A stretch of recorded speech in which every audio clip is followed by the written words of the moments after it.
Đây là cái tủ Panasonic đời inverter. Tủ này khách hàng báo là bỏ đá không đông và ngăn dưới cũng không mát. Thì để xác định được cái tủ này nguyên do nào dẫn đến trường hợp bỏ đá không đông và ngăn dưới không mát, thì chúng ta phải test cưỡng bức xả đá để tìm ra nguyên nhân tủ bị hư cái gì, chứ không nên mà thay bừa nha mọi người.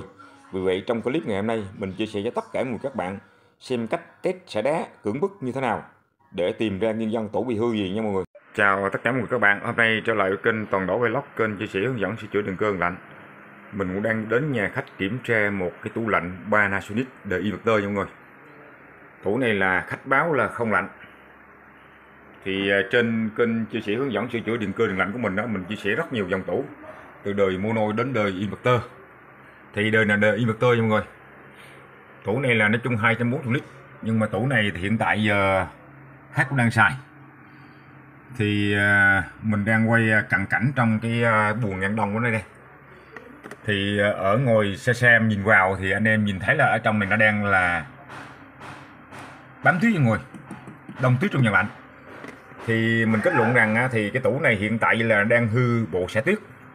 Nhưng mà đối với cái dòng inverter này thì chúng ta là biết là hư bộ xả tuyết, nhưng mà trước mắt là mình phải test kiểm tra coi nguồn cấp từ bo mạch ra có hay không. Thì nguyên lý của nó, hoạt động của nó thì nó cũng giống như một cái tủ bình thường thôi. Thì có nguồn cấp từ bo ra thì nó mới cấp tới điện trở xả đốt để làm cho tan hết cái dàn tuyết trong cái ngăn đông này. Thì bây giờ mình chưa biết rằng là sensor hư hay là điện trở đứt, cầu chì bảo vệ đứt, hay là bo mạch cấp từ nguồn ra không có. Thì tủ này hiện tại giờ là khách đang để đồ nha mọi người, để đồ nhưng nó không có một tí hơi lạnh nào luôn đó, anh em nhìn thấy nè, đồ đang khách để đầy không có. Thì bây giờ trước tiên mình biết là hư cái gì thì mình ra sau mình mở cái bo mạch mình test nha mọi người. Thì mình cũng chia sẻ rất nhiều trên cái kênh của mình đó, anh em là từ cái dòng tủ từ đời này cho đến đời khác thì anh em cũng muốn ấy là vào trong danh sách của mình để tìm hiểu xem cách để mình kiểm tra của mình nha, nhanh chóng hiệu quả. Thì đối với cái dòng tủ Panasonic inverter này thì cái bo mạch nó nằm sau lốp nha mọi người. Thì bây giờ mình muốn biết là kiểm tra biết chính xác là cái tủ này đang bị hư bộ phận linh kiện nào, thì mình phải mở cái bo mạch này ra để mình test biết được, kiểm tra cái linh kiện nào hư là mình thay nha mọi người.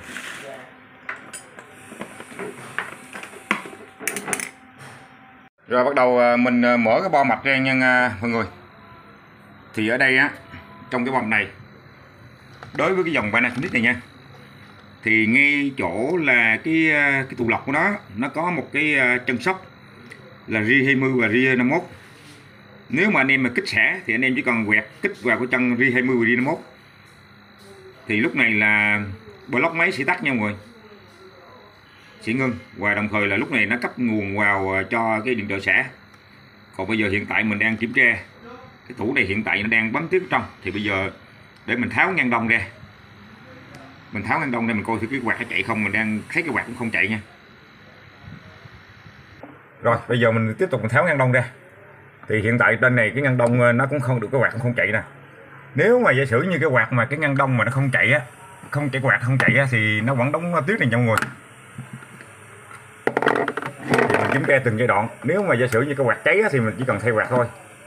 Còn nếu mà cái quạt chạy á, thì mình sẽ kích hoạt động cái bộ xả để biết rằng là cái tủ này bị hư cái gì.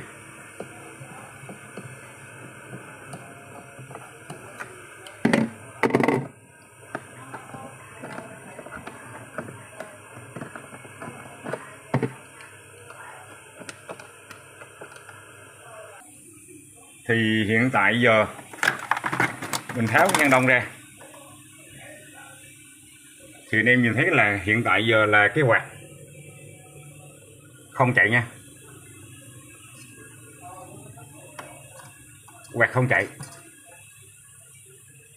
Thì đối với cái trường hợp này, nếu cái quạt mà nó không chạy thì nó cũng dẫn cho đến cái dàn tuyết bám dày, không xả đông được. Anh em nhìn kỹ nè, tủ đang chạy hoạt động nhưng mà block đang chạy nhưng cái quạt không chạy mọi người. Thì theo cái kinh nghiệm của mình á, nhìn mình thấy á, đối với cái dàn tuyết mà nó bám cái này thì chứng tỏ là bộ xẻ tốt nha mọi người, bộ xẻ tốt.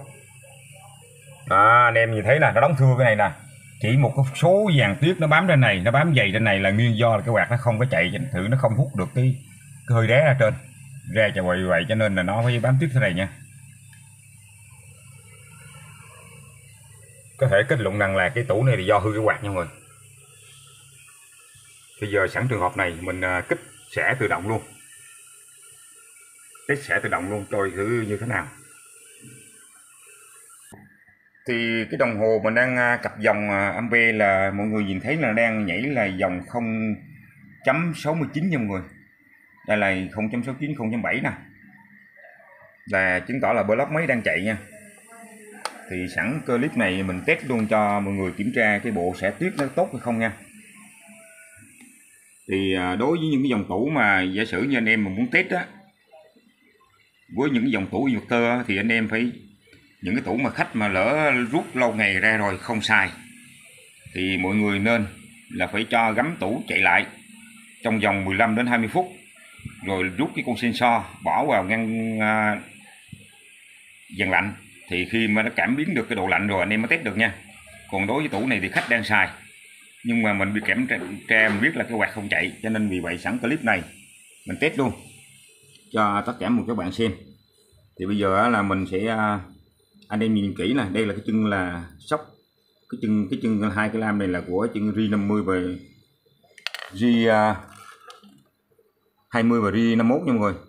Anh em chỉ cần kích hai cái chân lại thì nó sẽ lóc sẽ ngưng nha, và đồng thời là lúc này là cái relay sẽ nhả đá qua cấp điện vào xẻ nha mọi người. Này làm y như mình nha. Rồi lúc này là tủ cắt nha mọi người, rồi block cắt nè. Cắt thì lúc này là nguồn cấp từ bo ra nó sẽ kích vào cái điện trợ xả nha, điện trợ xả. Thì bây giờ mình sẽ lên cái nguồn ngăn đông, mình sẽ đo tiếp cho mọi người xem. Sau khi mình kích vào cái chân Ri20 Ri51 rồi á, thì lúc này là block cắt nha mọi người. Cắt thì mọi người nhìn xem nè, bắt đầu là cái dòng của ampe của điện trợ xả nè, nó đang lên là 6 chấm mấy nha mọi người, 6 ampe mấy á. Thì mình kết luận là cái tủ này là sensor tốt, cầu chì tốt, điện trở tốt. Vì nếu giả sử như mà mọi người kích cái này á, mà cái dòng điện mà nó không có ampe mà đo của cái điện trợ xả nó không có, thì anh em nên kiểm tra sensor cầu chì, điện trợ xả, hoặc là cái nguồn cấp từ block, từ cái bo mạch ra có hay không. Còn đối với trường hợp này, tủ này thì hiện tại giờ mình kết luận là bị hư quạt. Rồi bắt đầu mình tháo quạt nha mọi người. Tại vì mình chỉ cần kinh nghiệm mình nhìn vô dàn lạnh này, dàn lạnh đây nè, là mình kết luận rằng là biết cái tủ hư gì rồi.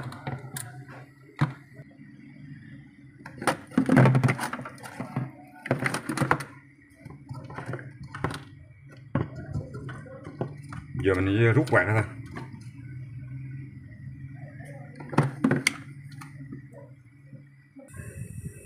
Rồi bây giờ mình đo nha mọi người. Mình đo là cái quạt tháo rồi nè. Bây giờ mình đo cho mọi người xem nha. Mình đo vào cái chân sóc của quạt nè, để kiểm tra nó ra nó coi có 9V nha mọi người. Quạt này là nguồn cấp là 9V nha. Một tay đo vậy khó, thành thử như là mình phải cách kiểm tra đo của mình cho anh em chính xác định được là cái nguồn cấp từ trong bo ra có hay không nha, hay là cái quạt cháy hay là nguồn bo ra không có nha. Thì bắt đầu mình đo ra nè, anh em nhìn thấy là 11V nha mọi người, 11V nha. Đó, anh em nhìn thấy 11V nè, thì mình kết luận là cái quạt này cháy, nguồn trong bo ra vẫn có nha mọi người. Anh em nhìn thấy là 11V. Thì đối với những cái trường hợp như mình á, mình kiểm tra thì anh em rất xác định rất là dễ hiểu là biết hư cái gì, mặc dù nó là đời mới inverter. Đó, đo như mình thấy 10V nha, đây 10V, 10V là đúng đó, tại vì đối với cái nguồn cấp này là 9V. Rồi bắt đầu mình chỉ mua quạt thay vào thôi là ok. Sau khi mình đã thay quạt rồi nha mọi người, cách thay nó rất đơn giản nha. Khi anh em ráp quạt vào nên nhớ là để đúng cái chiều của nó, chiều quay của nó. Chiều này là mặt trong, chiều có cái mặt số này nè để ngồi. Rồi bây giờ mình cắm điện mình thử, mình coi thử quạt chạy chưa. Thì xong rồi mà mình chia sẻ cách mà chỉnh cái ngăn đông ngăn mát cho sao phù hợp với cái tủ nha mọi người. Rồi sau khi mình đã gắm điện nha, thì anh em nhìn thấy cái quạt nó chạy nè. Cái quạt nó chạy thì bao giờ là cái chiều này chiều hút nha mọi người. Còn chiều ngồi là cái mặt này là một thổi nha, thổi ra nha. Đó, cái mặt số bao giờ nó nằm ở mặt trước nè, còn mày này mặt lưng nha.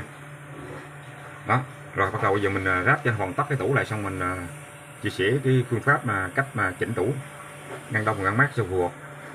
Rồi sau khi mình đã thay quạt xong thì quạt đã chạy tốt nha mọi người, tốt. Bây giờ mình chia sẻ cho anh em cái cách để chỉnh tủ cho cái ngăn đông ngăn mát phù hợp với tủ nè. Thì nó trong cái tủ lạnh nó có cái nhiều trường hợp để chỉnh.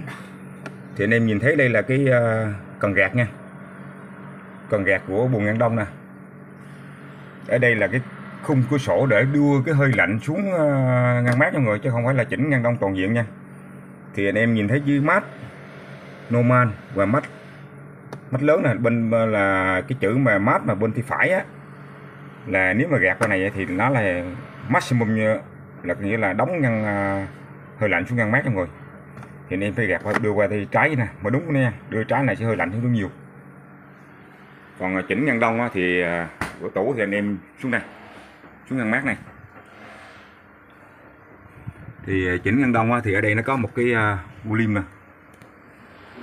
Thì ở đây thì anh em nhìn thấy nè, cái volume dưới là nó số 1, số 2, số 3.